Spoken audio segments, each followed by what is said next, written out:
Hello, everybody. I'm Pastor Cholak. I'm the headmaster and associate pastor at Emmanuel Lutheran School in Roswell, New Mexico. And I want to talk to you guys today about reading aloud. And the way I want to do it is I want to read aloud to you a little bit of what I wrote, interject some quotes into what were just fun little things here and there to sort of section off the different parts of our discussion, but then also engage with you guys in a little bit of Socratic dialogue to see where you're at and how this is going. If you note on the board behind me, I put a whole bunch of different words, and some of you may feel that these are recognizable, some of you may not. These are 8 principles of classical education. And these are some things that you're going to see come out in the lessons and the way that you guys teach, the way that you lesson plan, the way that you interact with your students. And I'll just run through these really quickly, but as we see them in our discussion and in my time with you, I want us to sort of pull those out and say, oh yeah, that reading aloud in my classroom is going to have this effect or this particular moment with this principle. So the first one, festina lente, made famous by the Emperor Augustus. Make haste slowly, is what that means. Multum non multa, much, not many. Repetitio mater memoriae. Repetition is the mother of memory. You might know it also as of learning. Repetitio mater studiorum. That way, okay? Docendo discimus. We learn, therefore we declare, right? Bonus liber optimus magister. A good book is a good teacher, is the optimal teacher or the best teacher, right? A good book. Well, this one obviously has a great connection to what we're talking about.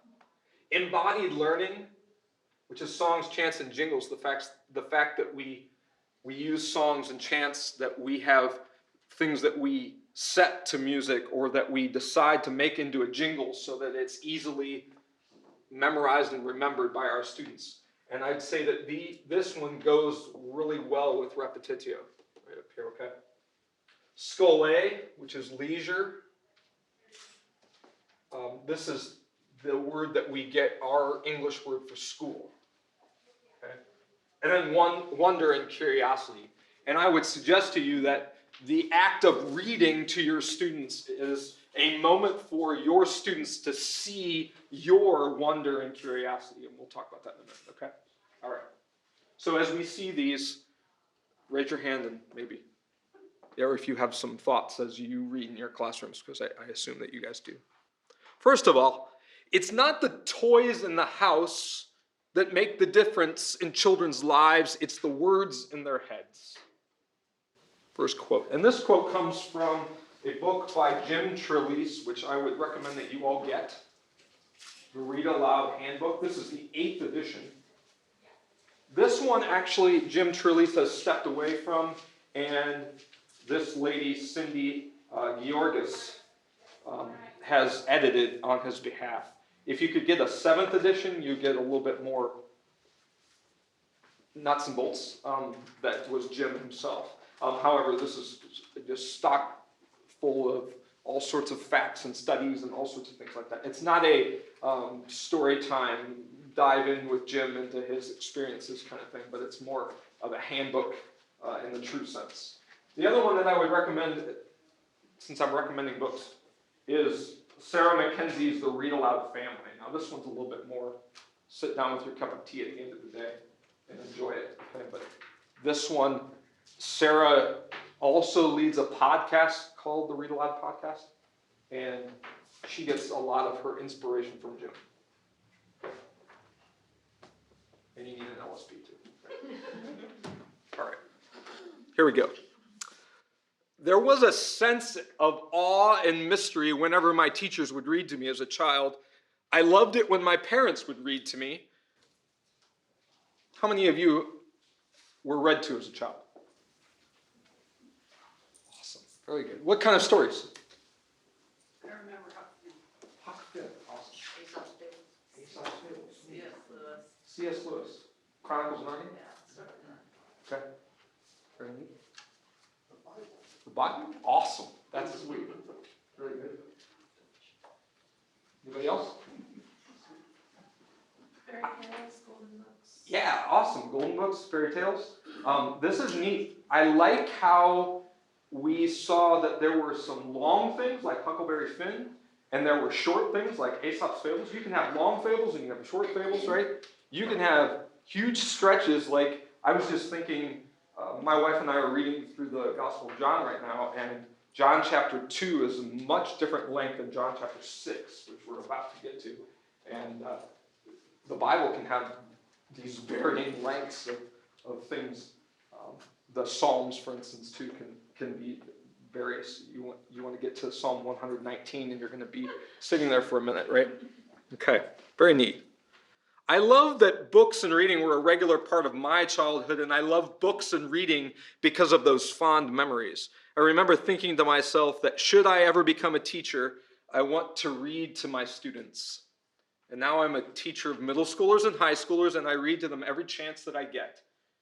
And I try to do it every day. I suggest to you that there is something profoundly Christian and classical about reading to your students of all ages, even children that know how to read, children that are teenagers and young adults. And if it is Christian and classical, which it is, then it is something that we should be doing regardless of age and audience. Parents should be reading to their children. Husbands should be reading to their wives. Preachers should be reading to their parishioners. Headmasters should be reading to their teachers. Profoundly Christian because it is the way of the Holy Spirit. And if you're going to think about the work of the Holy Spirit, the first part of the catechism that comes to mind is, not where I was going, but baptism. Okay, very good. And that is when the water is included in the command and the word of God, right? All right. Another spot in the catechism, perhaps? Ten Commandments. Nice. I wasn't going there either. Okay. Where are you going? I'm going Apostles' Creed. Apostles' Creed, right? Third article of the Creed. I'm probably supposed to stay in a zone, aren't I? Anyway, the Holy Spirit, we start with this really awkward phrase, right? I believe that I cannot believe, right? I believe that I cannot, by my own reason or strength, believe in Jesus Christ my Lord or come to him. But the Holy Spirit has called me by the gospel. And there's this other really peculiar spot in Scripture where Jesus is describing the work of the Spirit, right? And he says, I need to leave in order that the Spirit will come. And when the Spirit comes, he is going to take everything that is mine, and this is the really awesome part and peculiar part, and he will declare it to you. The Spirit always engages the ear. He's always speaking things, right? And as an example to us as Christians, that we should be also, first of all, reading the Scriptures aloud, as Mr. Kemet said there, but also reading out loud all of the things that are in the cisterns in the vineyards and the houses, as Pastor Paul mentioned this morning in chapel. Very cool. So, faith comes by hearing. Romans chapter 10, right? Hearing has a place of eternal significance for the brain and the heart. No secrets, nothing left for the individual, but it is a group affair. The United States instills a sense of individuality or independence, but the church is a vibrant community. We talk about the fellowship, right? Sign for fellowship. We're together like that. Can you guys all do that? Okay. So at the very end of the Apostles' Creed, we believe in the fellowship, right? Okay. Whereas in America, we tend, or at least the culture is pushing us to want to be individuals and to push away from other people. The church itself and the actual act of that fellowship is pulling us together. And what better way to take what is a very private and, well, this is meant for community, right? a very private and personal thing, you and your book and your cup of tea, and now making it something that is communal or fellowship-like, right? To say, hey, the words on the page now are alive. We are a body, and together we are who we are. Profoundly classical, though, because the reader is modeling, articulating, and instructing his hearers. What can be sterile and dead on a page becomes alive in the reader's voice and differently alive for each individual reader, right? Just think about, have any of you, or could you think of a story that perhaps your dad read to you and then your mom read to you, and how different the story was because of who read it to you? Now, that's not always the case, but oftentimes you get this very different experience with your dad than you got with your mom, right? A very perhaps mellow and sweet, loving moment with your mom, and then a robust and alive kind of thing with your dad, perhaps, I don't know. Or maybe it was the other way around. In 1983, the United States Department of Education formed a commission on reading, which this is fascinating to me. After 2 years of work, they published their report. And the takeaway that I want to share with you guys is that the single most important activity for building the knowledge required for eventual success in reading is reading aloud to children. The single most important activity for building the knowledge required for eventual success in reading is reading aloud to children. Were the experts saying that reading aloud was more important than worksheets and homeworks and book reports and flashcards as far as reading is concerned? Yeah, they were. And this is just phenomenal, isn't it? When we read, we build vocabulary. So back to that quote I started with at the very beginning, it's not the toys in the house that make the difference in children's lives, it's the words in their head. And if we're going to put words in our children's heads, we need to read them to them, especially if they don't know how to read yet. Okay? So we condition the brains of our children to associate reading with pleasure. We create and sustain background knowledge. That's pretty cool too. Mrs. Crumweedy was talking about background knowledge when you teach the Roman Empire to kindergartners.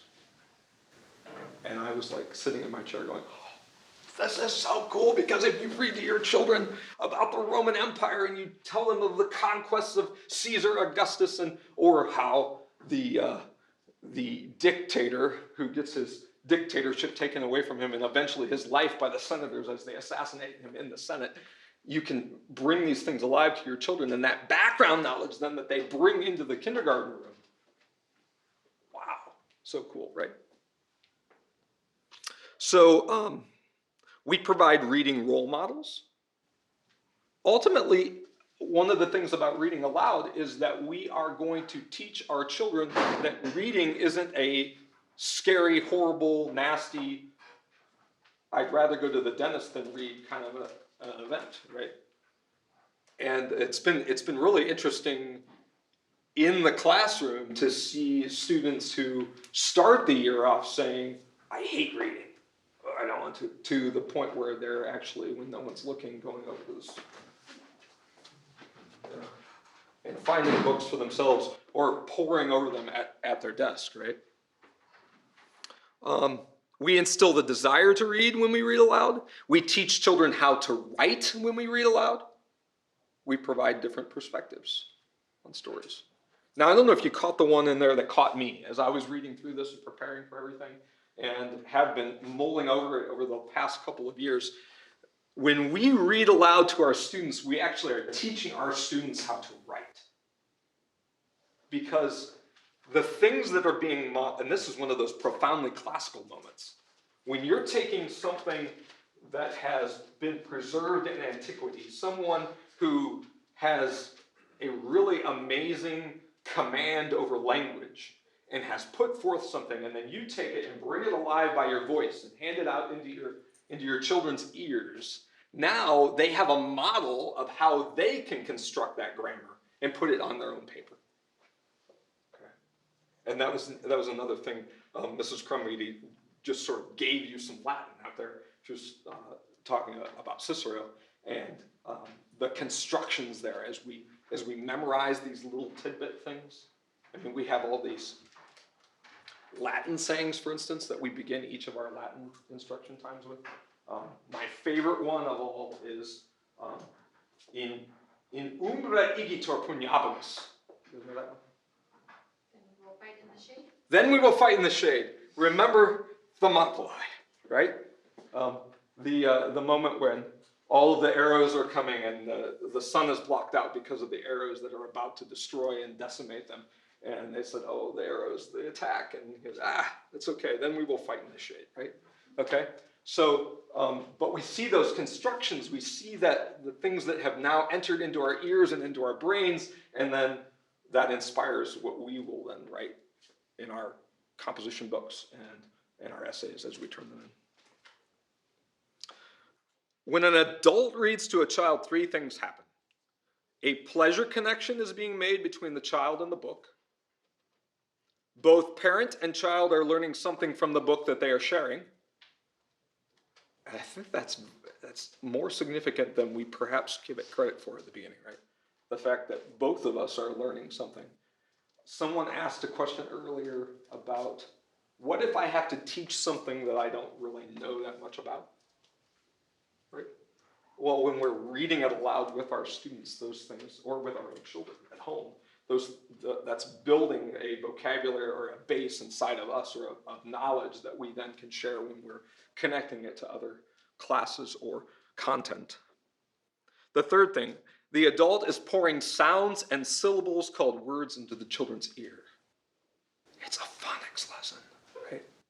You get those sounds that are coming into their ear. And I would suggest to you that even after someone has completed their phonics lessons in first grade, second grade, kindergarten, wherever they're happening, you're still going to be reinforcing these things that are going to help them articulate, debate, to argue, to speak in public by giving them a phonics lesson when they're 8th graders, 9th graders, 10th graders, and so on. So we want readers, but we want more than that, don't we?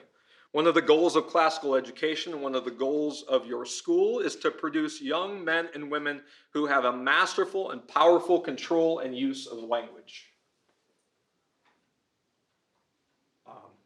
We want our students to be wise unto salvation. We want our students to be masterful users of language. We want our students to be discerning, to be able to take the things that they're hearing and not just say, oh yeah, okay, but to actually compare them and to articulate them and to see, oh, yes, this is right or this is wrong. To be like the Bereans who go back and scour through the scriptures to see if what they're hearing actually squares with the Word of God. And we want our students to be charitable, to be loving servants in their vocations, right? As they do these things.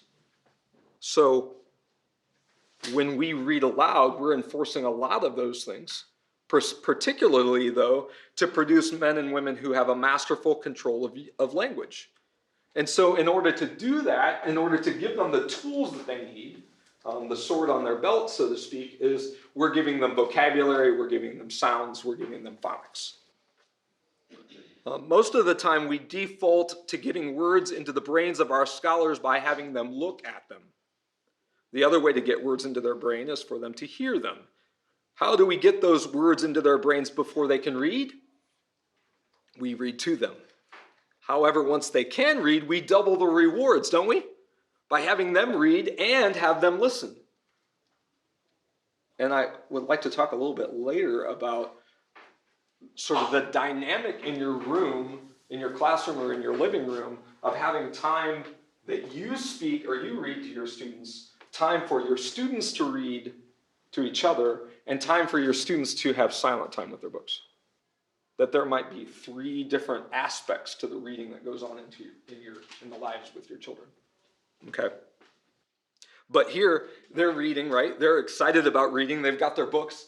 And then you're reading to them and you're doubling this reward. You're pouring into their ears as their eyes are feasting on things at different times during their day. And perhaps, depending on the book you use and the sort of surroundings that you give, and this would be probably more the case for our younger, our grammar age children, so preschoolers, kindergartners, first, second, third graders, that we would use picture books or illustrations as we're reading. So not only are we pouring stuff into their ear while we're reading aloud to them, but we're pouring stuff into their eyes as they're watching the page. Think like Where the Wild Things Are, and as you're turning the page.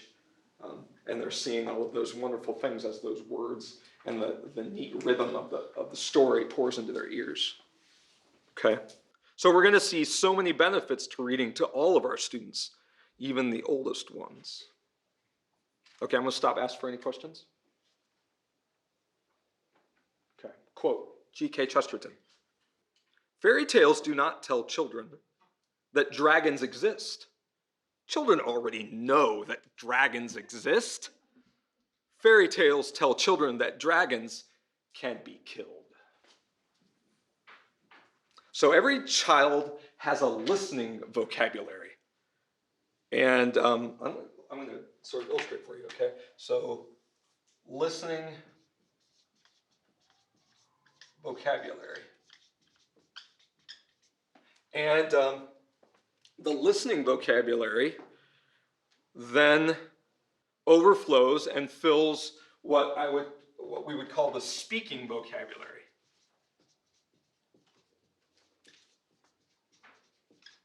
And think about that. Your children aren't going to say things if they've never heard them before, right? And if your children can't read yet, then they're not going to be able to pull them off the page and use them with their mouth. And they're not going to know how to pronounce them if they haven't heard them before. So as they're listening, you're filling up this huge reservoir of vocabulary, then that is going to spill over into their speaking vocabulary. And this is what happens with our young ones, right? They start imitating and taking what you have said and use it. I'm trying to remember who I heard just recently, but they were trying to make the point about this by saying that they, as a family, when the baby was born, right around the same time, got a new family dog. And the two of them, obviously, same age, growing up. And after 6 months, a year, the dog still isn't talking. The dog isn't making any understandable vocabulary, but the child is, right? Because the child is getting listening vocabulary, and that listening vocabulary now is spilling over into their speaking vocabulary. And then once their speaking vocabulary pool fills up, then the reading and writing pools. Reading pool and writing. Obviously, this is going to be for older students, right? But once your children become comfortable speaking these words that they're hearing and that it's pouring into their brain, then they're going to start using them in their compositions and in the stuff that they write in their books and such. And then they're going to identify them in the reading that they're doing, right?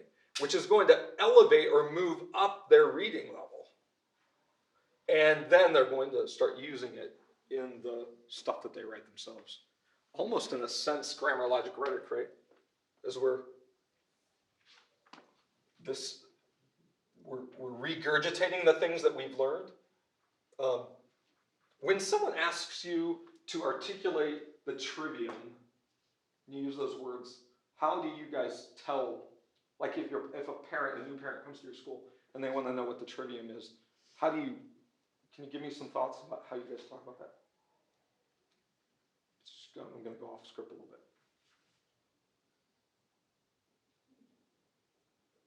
Is that an uncomfortable conversation? Well, I just thought of what I would say. Okay. I would say grammar is we're giving our kids building blocks. Okay. The logic is helping them sort of manipulate or build their building blocks. And then the rhetoric is teaching them how to convince that their structure is better than anybody else's. I like it. Nice. Mr. Morrissey? No, that's what I was gonna say. Okay. I was trying to. I like the building blocks analogy. Think the most famous of building blocks. Legos, okay? You go to Walmart, you pick up your Lego kit, you get it home, and you have your X-Wing fighter on the front of the box, and you're like, oh, I cannot wait. I'm gonna have my own X-Wing fighter. And you open up the box, and you look at everything you have, and you're like, almost like the adult equivalent of going to IKEA and getting your bookshelf, and you come home and you open the box, and you wanna make sure that there's 5 gold blocks, there's 7 black ones, and the X-Wing fighter needs a specific recipe, right, to make it happen, as does the IKEA bookshelf. If you're missing a screw or something like that, it's not gonna be there. This is the grammar stage of any specific thing that we would run across. You want to give them the building blocks. You want them to identify, to categorize, to memorize the things that are there in front of them. And that's why grammar stage stuff is like your times tables, or the vocabulary, or your phonemes, the things that you are setting to jingles, chants, and songs, right? A sentence is complete when 5 simple rules that means, right? So those things are grammar, those are building blocks. What's a sentence? Oh, it's gotta have 5 things. I'm identifying, I'm categorizing, right? Okay. Then, once you've categorized everything, you look at the front of the box again and you say, okay, this is what I'm making. And you make that X-Wing fighter and build it together, right?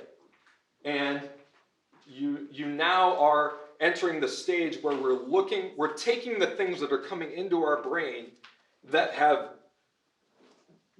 existed through antiquity, that have a specific value that now will lift up, or perhaps we could call it a foundation by which the other things can then come, right?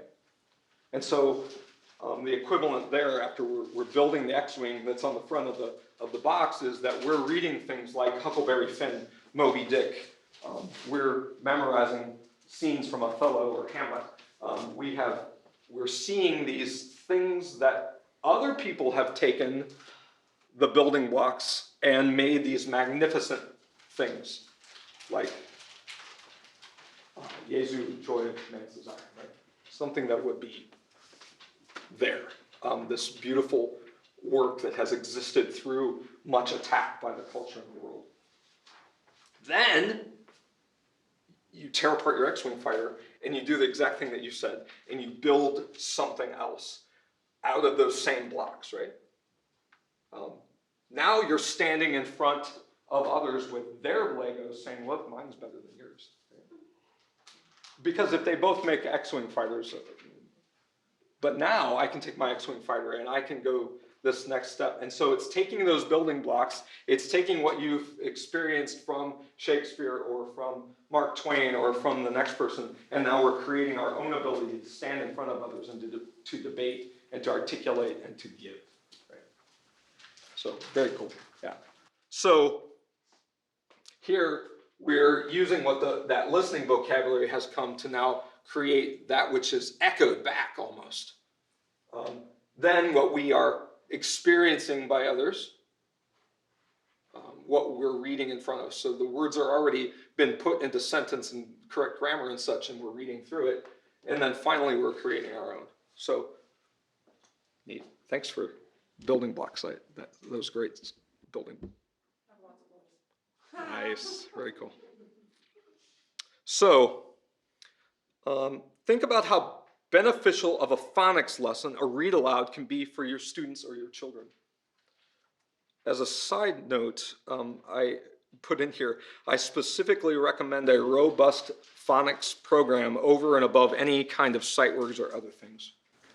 And I did hear someone earlier today, perhaps it was Mrs. Tulke, who was talking about Spalding, which is what we use in the manual for a lot of our classes as a robust phonics sort of thing. But Moria Press and others have great phonics tools to use to teach those things. But definitely diving into the rules of the English language, being that English is so difficult for a foreigner, for instance, to learn of all of those different rules. And so to dive into what Spalding does, for instance, to give us those rules of English and to give us the phonics and the phonemes necessary in order to create what we can write.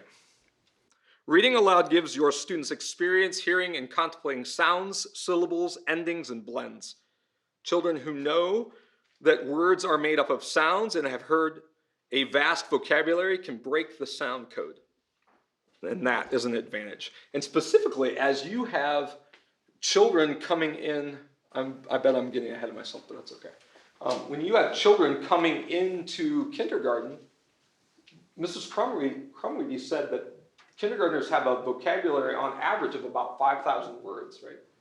But think about if in preschool they were read aloud to every day, and those preschoolers who are coming into your kindergarten class now have a vocabulary of 8,000. Because their listening vocabulary was larger than the student who didn't go to preschool at your school and didn't get read aloud to at home. And what will that speaking vocabulary difference be for that child? Or their reading once they hit that point, right? Okay.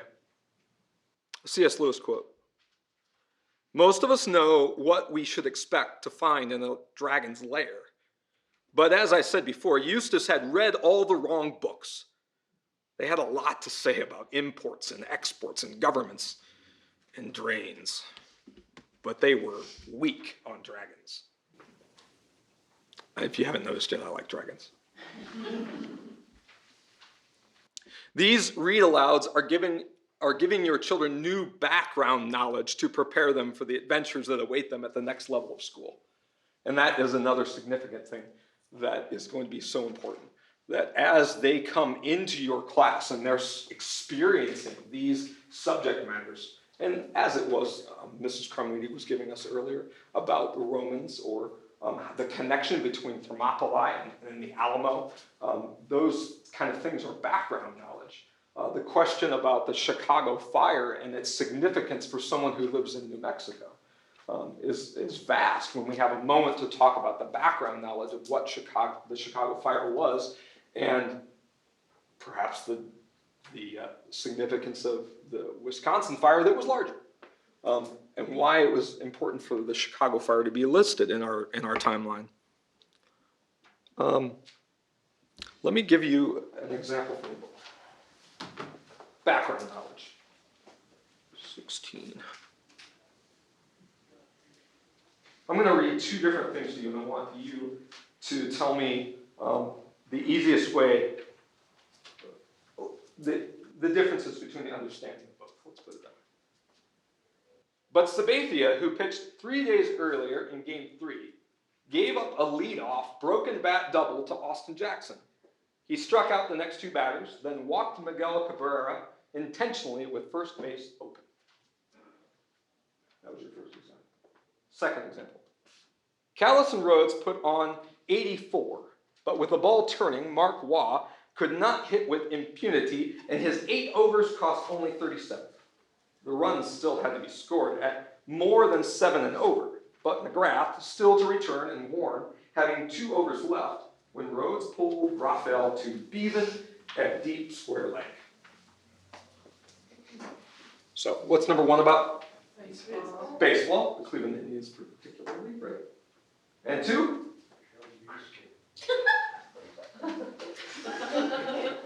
One of the guys in the back had the right answer.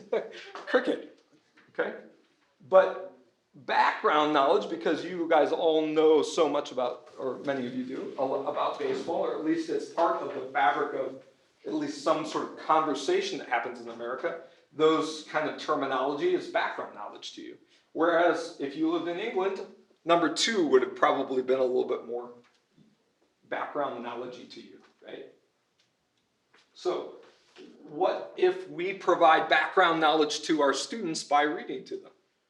And we then begin to have these conversations in our class, whether they be Socratic dialogue conversations or maybe just impromptu questions that come forth from a history lesson or from a particular problem on the Pythagorean theorem.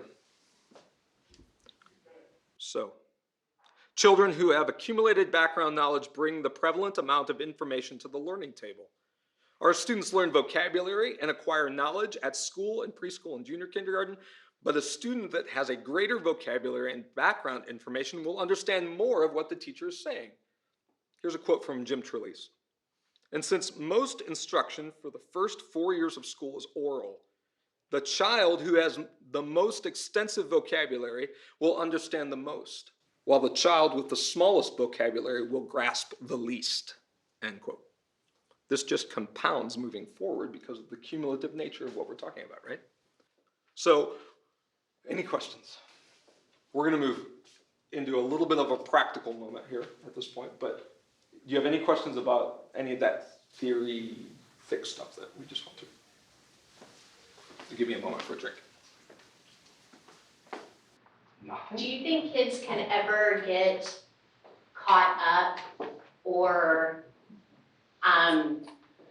because I mean, I'm a first grade teacher, so I always have students, you know, that struggle with reading. My nephew, he was not read to growing up. He's dyslexic and has dysgraphia. So listening to you say how that all works hand in hand, do you think you can ever then get a child like caught back up then who wasn't read to during those years that they're taking everything in? I mean, because now my nephew's in 3rd grade. So, I mean, what's your opinion on that? Since you just said that this, you know, it all works hand in hand and correlates with one another. I think you can do significant increases and gains there. And if you're working hand in hand with the parents and are able to have read aloud at home as well as read aloud in the classroom, you're going to see amazing things. Now, the other side of that coin, though, is that the development of the child's brain is such that you have that plasticity that sort of melds itself around 1st, 2nd, 3rd grade, or starts to at least. So the earlier you can catch this, the better. However, the amount of, or the lack of reading aloud in the home, particularly, anything that we would be able to do is going to give a significant leap in that direction, especially in the classroom, I think, where you're going to now enliven a desire for something. If it's not reading on their own, it's going to be at least for that moment that you're reading to them. And the acquisition of the vocabulary and these pools filling is going to be significant. So I don't know if that helps, but anybody else? Okay. When do you start? The Bible gives us evidence that in utero is a possibility, probably the best possibility.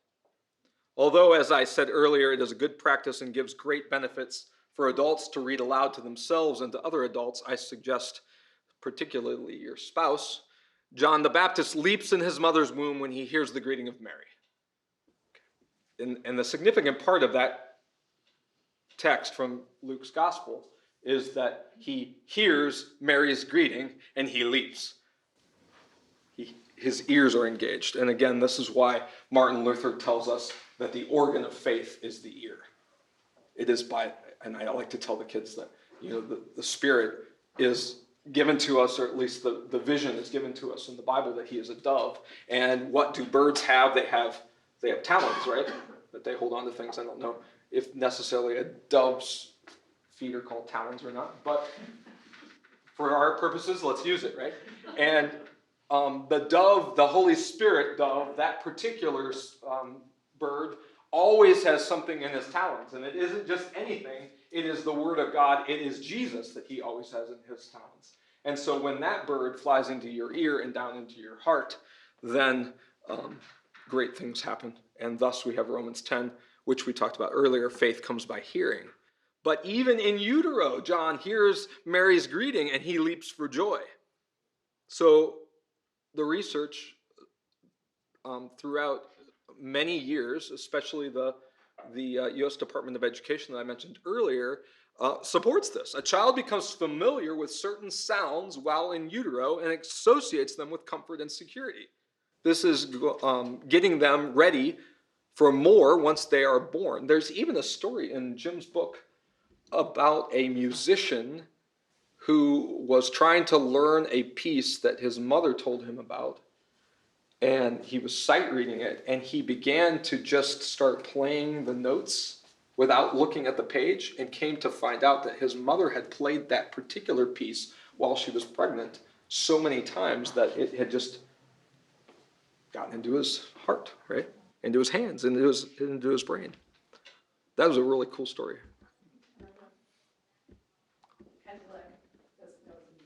Ah, cool.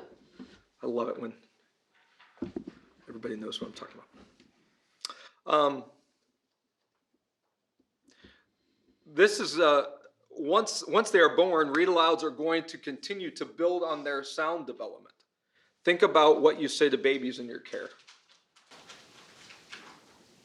Sometimes you do this whole goo-goo gaga thing, right? But I would presume that 99% of the time you all speak in complete sentences, and all of the thoughts that you have, you are such a gorgeous little baby, and you are just going to be so sweet and big and wonderful when you grow up. And you say all of these things, right? It doesn't matter that they don't know this vocabulary yet, right? And yet, there is this tendency when we have a baby in our arms, an infant, that we don't want to read an actual book. We don't want to open a picture book. We think, oh, we have to wait a little bit before that. And yet our own conversation with the baby is such that proves otherwise. So Jim's book says that the listening comprehension feeds reading comprehension. Something I don't think we often think about. Listening comprehension feeds our reading comprehension. And he gives an example, and I'm going to use it here. How many of you think the word "the" is difficult to understand? Thank you. I think it's difficult too. Now, pretend, everybody, that I am a Russian exchange student who does not know very much English, and I would like you to explain to me this word "the," because I don't understand this word "the." The article adjective. What is an article adjective? I don't know what an article adjective is. An adjective? I think I know what an adjective is, but what do you mean by article adjective? So this is a little bit more difficult than as I thought through that whole process of and thinking how wonderful the Romans were that they had no article adjectives in Latin. That's not the answer to the question, though, right? We still have things that are in our listening vocabulary that now have informed our reading vocabulary that otherwise would not be there. Well, and even if you can explain what it is, explaining when to use it, when not to is much harder. Yes, exactly. So we talked about when to start. When do you stop? Do you stop when students can read on their own? I would tell you that most of everybody in the world, the culture would say yes. And most parents that I talk to, that's when they stop reading to their children, if they read in their homes at all. But as soon as they get to the point where, oh, they go to the library on their own, or they're bringing their own books, they have their own little spot at night where they read, I'm just going to let it be and we won't do this anymore. And they walk away from it. Okay? We oftentimes have mistaken assumptions about reading. Just because a student is on top of the group of readers in his class doesn't mean that he doesn't need to be read to anymore. Have you heard of a reading level? And oftentimes your parents want to know, is my child on reading level? Right? Okay? So, of course, and there's even and I found this bizarre, but not surprising, that there is a sort of scale that they give to each book based on the length of the sentences in it. And so you can say, oh, this child is reading within these particular two levels. Oh, this book's on that level. Here you go. which would give you a book like Diary of a Wimpy Kid over something like Huckleberry Finn as a higher level because of just how many words are in a particular sentence. That just dry analytical look over the top, right?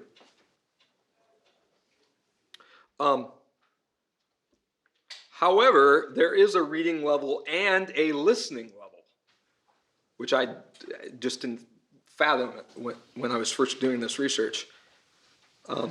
We're able, and many of our students are able to listen at a higher level than we can comprehend when we read silently. And this is the part I think that gets missed about our older students. We have a 5th grader who can listen to books that they won't be able to read by themselves until 7th grade or 8th grade. But because you're reading it to them, they're understanding it, they're able to comprehend it, and it's filling their vocabulary pools, right? So, according to experts, it is a reasonable assertion that reading and listening skills begin to converge at about the 8th grade. They begin to converge at the 8th grade. And so most of us are teaching at K-8 schools, and we're stopping our reading aloud in our classrooms at 4th grade, maybe? 3rd grade? I don't know. Or at least our parents are stopping. I hope all of you are reading. But up until then, children listen at a higher level than they read. That means that children can hear and understand stories that are far more intricate and more intriguing than they could read on their own. Now, coming around to what we talked about a little bit ago, in my classroom, we try to accomplish 3 things with our reading. We have a read aloud time where I, as the teacher, read to them. And this past year, we read Beowulf. And so I spent time every morning at the beginning of the day reading Beowulf.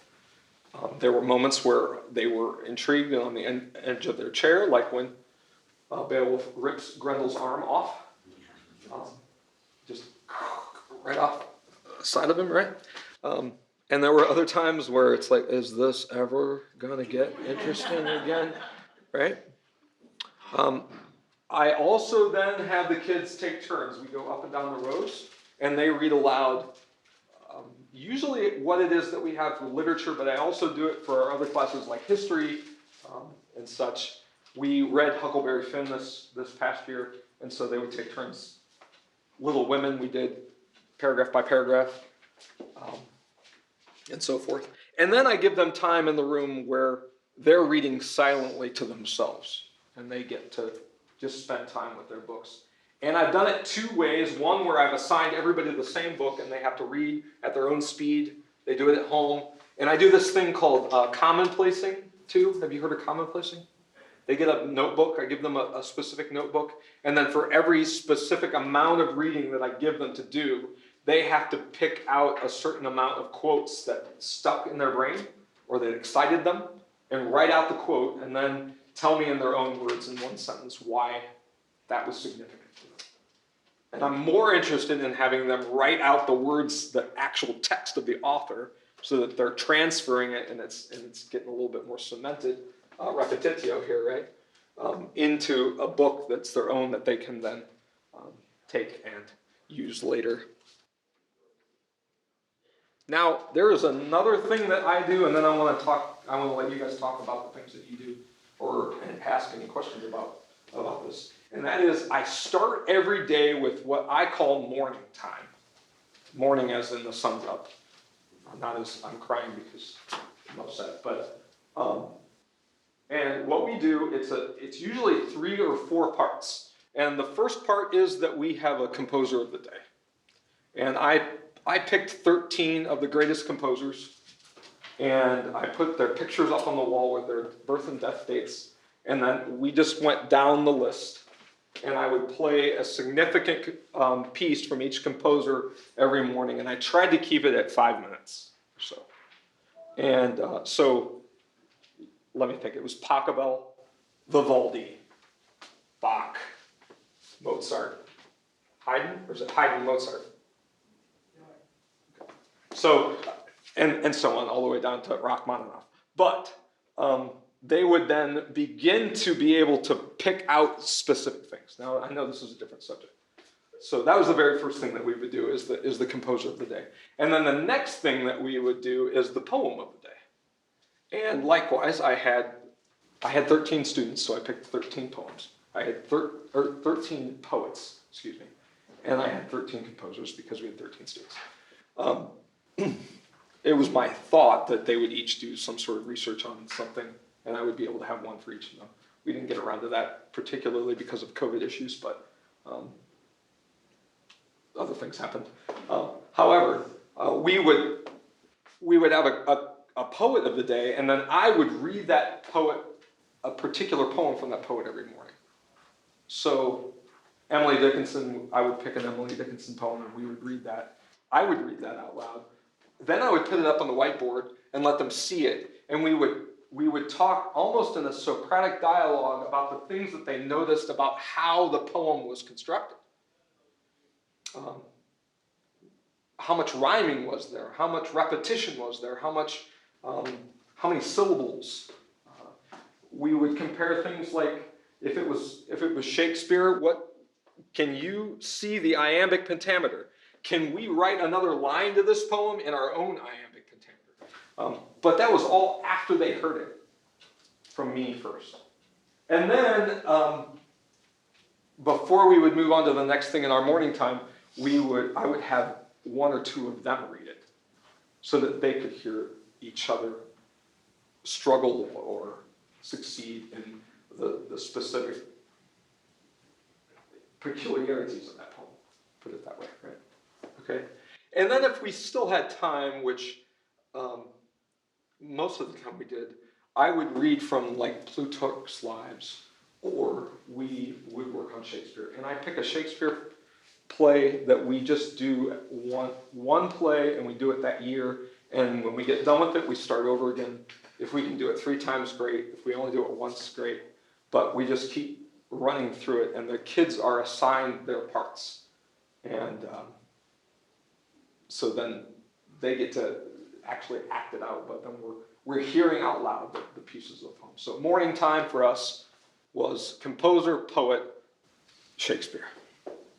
And then we would promptly go to chapel. We had a manual of chapel every morning.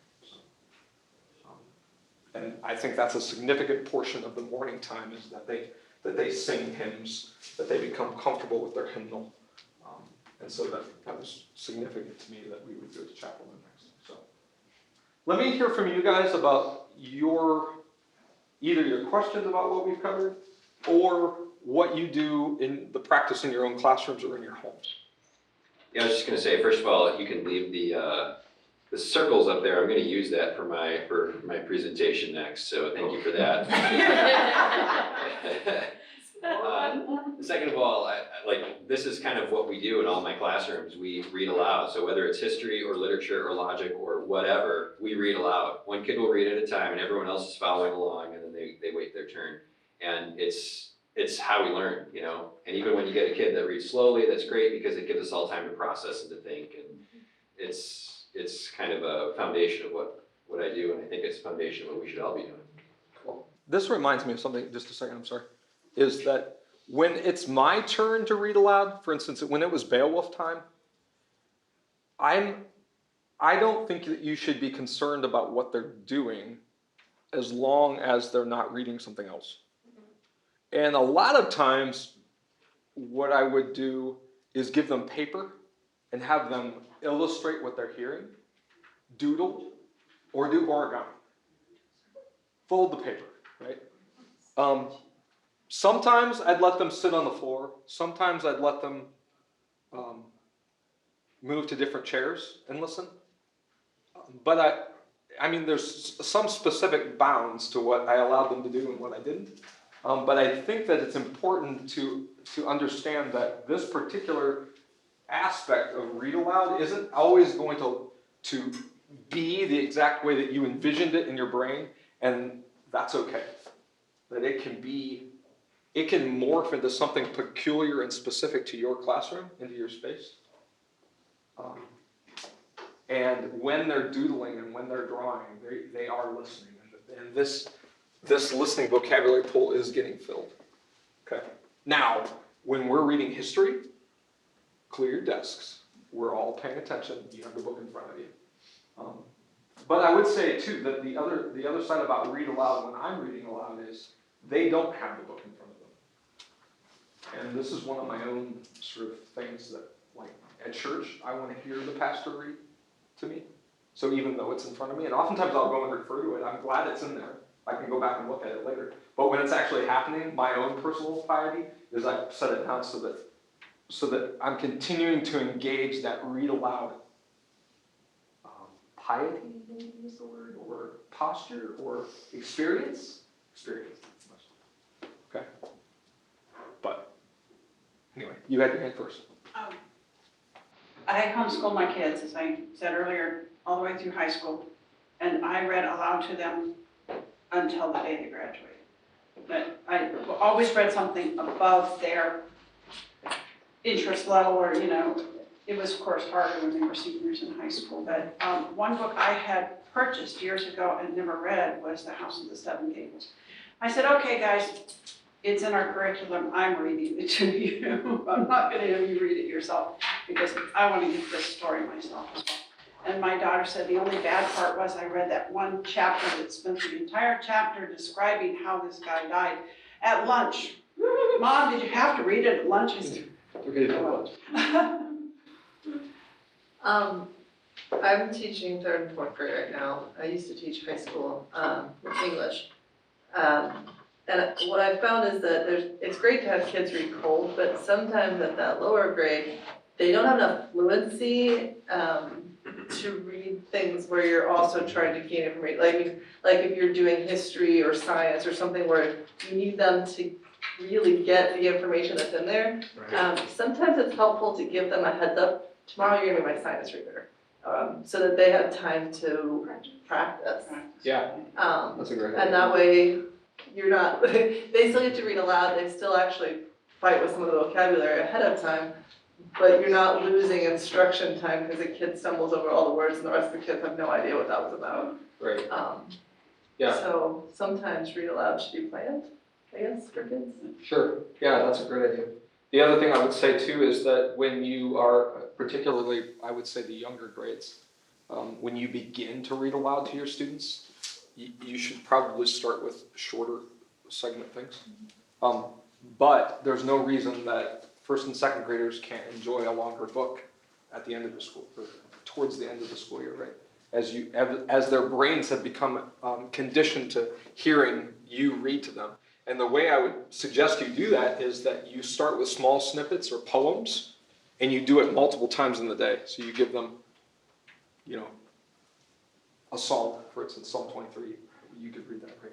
And then go off, do math and something like that. In between math and science class, then you read Where the Wild Things Are. And then later on in the day, you take these little opportunities. One of the best times to read aloud is when they come right back in after recess. At least for my kids it was this past year. So, but then you're also, not only when they're reading aloud, but when they're listening to you read aloud, you're conditioning them to have a higher attention span. And because they're all set for Snapchat. That short, as fast as you can scroll up your phone. Right? There's a couple of poems that we do in class that you can YouTube the author reading it aloud, like Dylan Thomas, Do Not Go Gentle Into Good Night. And I just looked up, Anthony Hopkins reads it aloud too, so that's cool. It would be pretty cool. I haven't heard that one yet. During COVID, I think it's on YouTube, but I saw it on Instagram. But during COVID, Patrick Stewart read all of William Shakespeare's sonnets, a sonnet a day. And Patrick Stewart's the guy who was Picard in Star Trek, but he was a Royal Shakespeare Company player before he became a Star Trek actor. So he has this awesome voice, and to hear Shakespeare in Stewart's voice is really I have a son who, when he heard, I had a poetry CD, and I had all my kids do this, and he especially, the way the guy talks, he would mimic the same way he was speaking poems. And so it was a production for him, like to present, because I would always have the kids, I don't know, after a certain period of time, 'cause we did homeschool for a while. And you have, this much time, and then we're gonna have like, everybody do your poems or whatever you've memorized, whatever it was. And for him, it was, he loved doing that. He's actually here today. Yeah, so, I thought that was the key. yeah, he's the one, yeah. Good. Neat. I had a thought, I just slipped out of my brain. Anybody else? I do have a question though. Okay. I read aloud George Washington's farewell address since it's so pertinent even today, but they don't get it at all. I have to explain every sentence because it's 12 lines long. Right. Even when they're following along and hearing me, do you think there is a level that's just a little bit further than what they can get? Possibly. For your fifth and sixth? Or? Well, this is the 8th grade literature. We read it aloud. Takes a while. And it's 12 lines? Well, no, the George Washington's farewell address takes about 2 or 3 weeks. You could read it in about an hour by yourself. But trying to okay. explain it and help them understand what he's talking about, because the sentence structure is so complex for them, and even the vocabulary is not very hard, but they have a really hard time with it. So I think there is a big jump that even just hearing it out loud and reading it with yourself, it's just, and attention span. But Yeah. to be honest, but I think you have to gauge your kids. yeah, I still try. I mean, there's certain sections that are frustrating and certain sections they get really well. So we just, I mean, and there are certain things that I'm a firm believer need to be read aloud to the students regardless if they understand it. that's one. Just that they have it. Like, we memorize we hold these truths to be self-evident that all men are created equal. Yeah, you know the thing.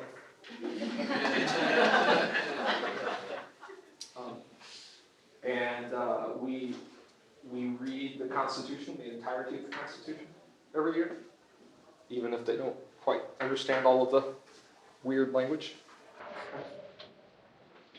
Took my kids and me 2 years to read the Bible aloud. And we just did verse by verse. Each person read the next verse, didn't matter length. And if somebody was sick, we just didn't read that day because I didn't want anyone to miss anything. And it took 2 years, but they said that. They were 7th and 8th grade, 6th and 7th grade at the time. Very good. All right. Anybody else? We're right at time. Thank you all. You are great. Great group.